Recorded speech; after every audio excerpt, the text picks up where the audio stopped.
Sholat yang diperintahkan Allah kepada Rasulullah itu namanya sholat daimun. Sholat daimun. Sholat daimun itu 24 jam.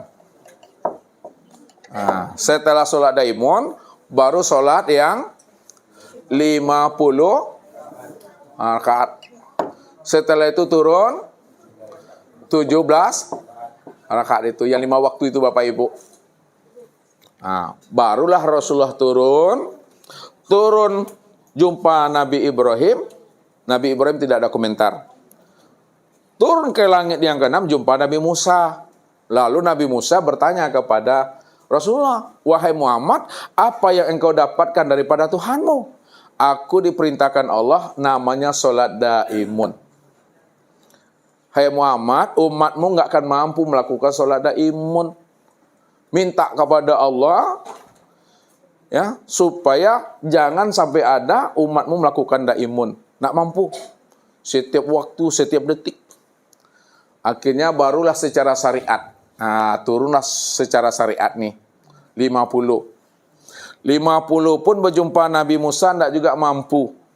Ya, tidak akan mampu umat Muhammad minta lagi turun. Makanya dari 50 turun 5. Tinggal berapa? 40. Nah, berapa kali Rasulullah itu mendapatkan diskon? 9 kali kan? Nah, 9 kali. Setiap kali diskonnya berapa? 5. Nah.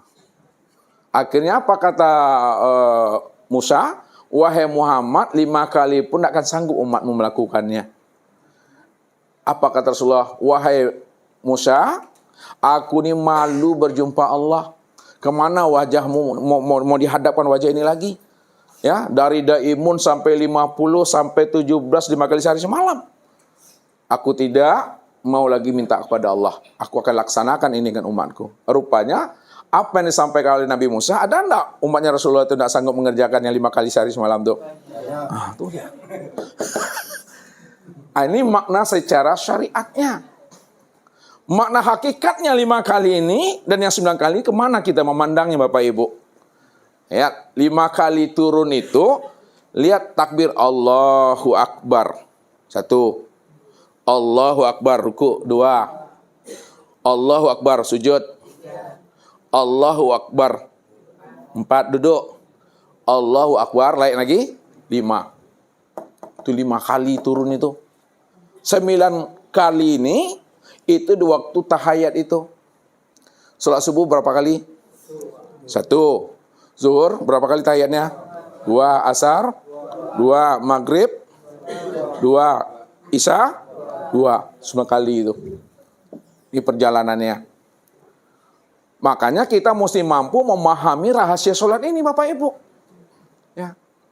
Ya, kenapa sholat itu ya 5 waktu? Kenapa sholat itu ada yang 2 rakaat, ada yang 3 rakaat, ada yang 4 rakaat? Ya. Karena sholat yang dikerjakan oleh Rasulullah itu, ya, itu adalah kesempurnaan sholat-sholat yang dilakukan oleh Nabi Rasul sebelum beliau. Nabi Adam, ya, Nabi Musa, Nabi Isa, Nabi Ibrahim, Nabi Nuh, sempurna itu oleh Rasulullah. Makanya sholatnya itu ada berdiri. Ini lihat kita buka sini. Berdiri, ruku, sujud, dan duduk. Berdiri ini sholat Nabi Adam. Ruku ini sholat Nabi Isa. Sujud, ini sholat Nabi Ibrahim. Duduk, ini sholatnya Nabi Musa. Ya, ini kenapa berdiri, kenapa ruku, kenapa sujud? Ini kesempurnaan sholat-sholat yang dilakukan oleh Nabi Adam, Nabi Musa, Nabi Ibrahim, dan Nabi Isa ini. Karena sholat ini secara syariatnya nampak pada fisik, secara syariat yang mengerjakan batang tubuh, maka di sini pula lah terjadinya kenapa sholat subuh itu 2 rakaat. Sholat subuh 2 rakaat itu memandangnya itu kepada napas yang turun naik ini. Di hidung kita ini ada napas naik, ada napas turun. Ada turun, ada naik. Itu 2 rakaat itu. Kenapa zuhurnya 4 rakaat? Memandangnya itu kemana? 2 mata dan 2 telinga. Kenapa asar 4 rakaat? Melihatnya itu kepada bahu dan 2 tangan. 4. Kenapa maghrib itu 3 rakaat? Itu memandangnya kepada lisan dan kepada hidung. 1 mulut, 2 lubang hidung. 3. Kenapa namanya sholat isya 4 rakaat? Itu ada 2 paha dan 2 betis. Makanya sholat batang tubuh ini disebut namanya sholat zohir. Sholat secara syariat, nampak. Ya. Dan apa sebabnya berdiri sholat kita? Tentu ada sebab. Berdiri ini, inilah maksudnya itu adalah menggambarkan makna kejadian kita daripada unsur api. Sedangkan ruku itu menggambarkan maknanya adalah angin. Sedangkan sujud air. Dan duduk itu adalah tanah.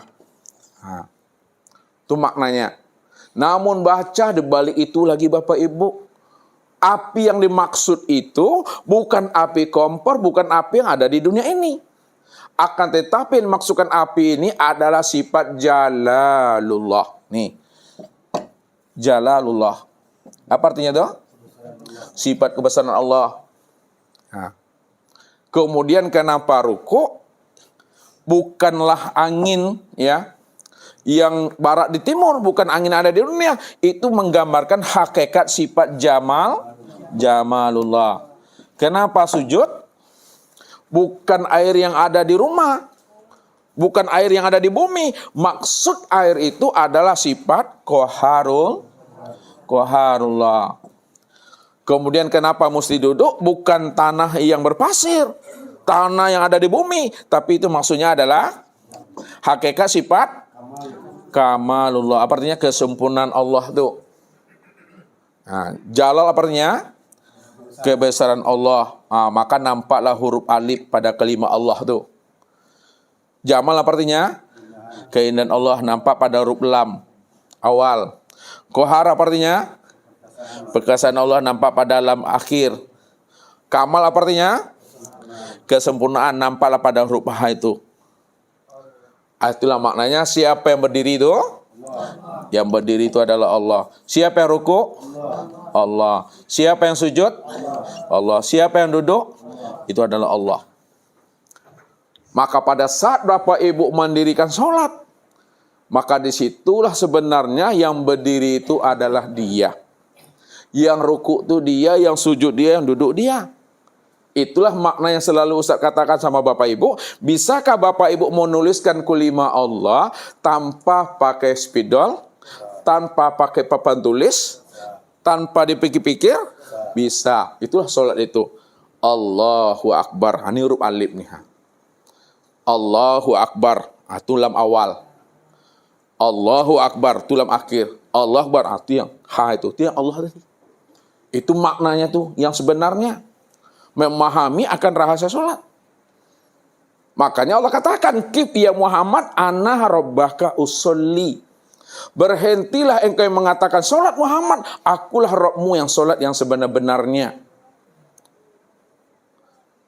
Mana yang Allah tuh, yang nyata pada diri Bapak Ibu? Yang mana? Yang nyata pada diri Bapak Ibu itu adalah ruh. Yang batin. Mana yang Muhammad yang nyata pada diri Bapak Ibu? Itu adalah tubuh. Itu yang zahir. Tubuh inilah yang bernama Muhammad. Ruh itu yang bernama Allah tuh. Sedangkan Allah dengan Muhammad itu Esa. Allahu ruhun wa Muhammadun jasadun. Allah itu batin nyata pada ruh, Muhammad itu zahir nyata pada tubuh. Berarti Allah dan Muhammad itu Esa. Kalau dipahami tubuh dengan ruh, bisakah tubuh ini takbir, ruku, sujud Bapak Ibu kalau tidak ada ruh? Tidak bisa. Jadi tubuh itu bisa berdiri, bisa ruku, sujud, itu kena ruh. Tubuh inilah yang makmum, ruh itulah yang imam yang sebenar-benarnya. Bukan engkau, hai tubuh, yang sholat, yang ruku, yang sujud. Aku yang sebenarnya yang ruh itu. Itu mesti memahami Bapak Ibu rahasia-rahasia sholat itu. Ya. Jadi secara fisik nampak di tubuh. Nah, kesimpulan ke sini. Secara fisik nampak pada tubuh jasmani. Nah, secara hakikat yang nampak itu adalah ruhani. Ya. Pandang lagi dalam ruhani itu yang nampak itu adalah pandang lagi di balik nurani yang nampak itu adalah Robbani. Robbani ini yang sebenarnya Bapak Ibu. Ini yang selalu kita hantarkan. Pandang sehabis-habis pandang pada diri Bapak Ibu itu. Siapa sebenar-benarnya yang berbuat itu? Siapa yang sebenar-benarnya hidup itu? Yang sebenar-benar hidup, yang sebenar-benar berbuat, yang sebenar-benarnya itu adalah Robbani. Robbani ini yang zat itu. Lihat. Itu yang Allah katakan, wa fi anfusikum afala tubsirun. Aku ini telah wujud dan nyata pada dirimu. Kenapa tidak kamu pikirkan, kata Allah. Itu rahasianya Bapak Ibu. Jadi kalau Bapak Ibu memahami ya peristiwa Isra Mi'raj ini, ya, banyak rahasia yang ada di dalamnya.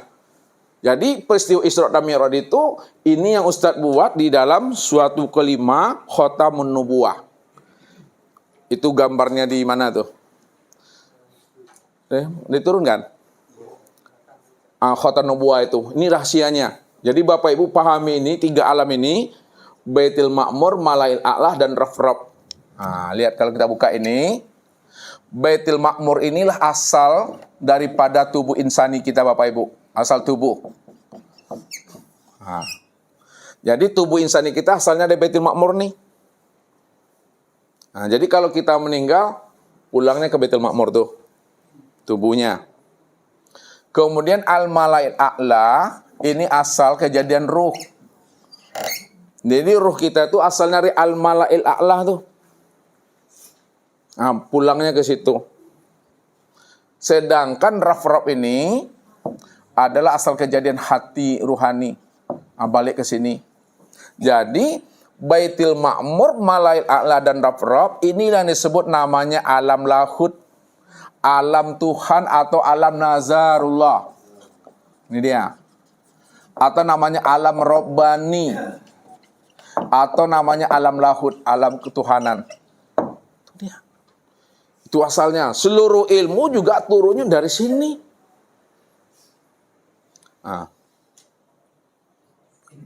Di mana ilmu turunnya? Itu dari alam Raf-Raf. Ini sekalian ilmu dari Raf-Raf nih. Ilmu apa aja? Sedangkan seluruh hukum apa yang Bapak Ibu pelajari, semuanya itu berasal dari Al-Malail A'la. Ini hukum. Sedangkan seluruh harta benda, yang benda-benda yang itu berasal daripada Baitul Ma'mur. Ini bahasanya ilmu yang mengatur hukum yang mengatur harta benda. Itu urutannya. Kalau kita di dunia terbalik. Apa yang mengatur? Harta benda. Yang mengatur hukum yang mengatur itu maju tak gentar tuh. Kalau dibuka pahamnya begitu urutannya nih. Jadi kita mesti kembali lagi ke sini. Untuk kembali di sini Bapak Ibu, mesti dengan diri yang bersih. Mesti diri yang fitrah. Ini dia maksudnya di sini. Bersihkan ini, fitrahkan dulu. Sebab kalau tidak fitrah, tak bisa tubuh yang zahir ini Bapak Ibu untuk masuk namanya ke alam ruhani, tidak bisa. Yang bisa sampai ke alam ruhani itu adalah fitrah yang batin, menemui yang batin. Ya, yang gaib bertemu yang gaib, yang suci yang bertemu suci. Ya, makanya kita mesti bersihkan diri kita supaya kita sampai nanti di sana. Tapi sampainya Bapak Ibu jangan keluar diri. Sampainya itu pada diri. Ya. Pada diri menemui Allah itu. Makanya ketika Rasulullah ditanya oleh Umar, wahai Rasulullah, apakah engkau Isra Mi'raj itu berjumpa Allah? Naam, ra'aitullah nuran. Benar, aku Mi'raj itu berjumpa Allah. Allah yang aku temui itu adalah nur. Maka nur itu maknanya apa? Nur nih? Nur itu jangan diartikan cahaya Bapak Ibu. Tapi makna nur itu adalah terang. Terang itu maknanya jelas. Jelas itu apa? Nyata. Nyata itu apa? Wujud. Jadi segala yang wujud, yang nyata, yang jelas, yang terang itu adalah nur. Siapa nur itu? Nur itu rahasia Allah. Nur itu rahasia Allah. Sekarang nur itu rahasia Allah itu sudah betul-betul nyata. Sudah betul-betul wujud. Rupanya disebut dengan insan tuh dia. Inilah orang yang berjumpa Allah itu satu wujud dalam satu rahasia. Al-insanu siri wa anasir rahu. Al-insanu nafsi wa ana nafsuhu. Insan itu rahasiaku dan aku rahasianya. Insan itu adalah aku, akulah sebenarnya insan itu. Barulah kita inni wajahtu wajahiyya itu Bapak Ibu. Aku hadapkan wajahku kepada wajahnya. Mana yang wajah Allah itu? Ini. Wajah Allah itu dari ujung rambut sampai ujung kaki, ini wajah Allah tuh. Jadi memandang wajah Allah kemana mandangnya? Diri itu siapa di Bapak Ibu? Memandang wajah Allah kepada diri. Mana diri Bapak Ibu? Lihat ilmunya. Lihat. Memandang wajah Allah nih. Lihat, memandang wajah Allah itu kepada di. Itu satu tuh.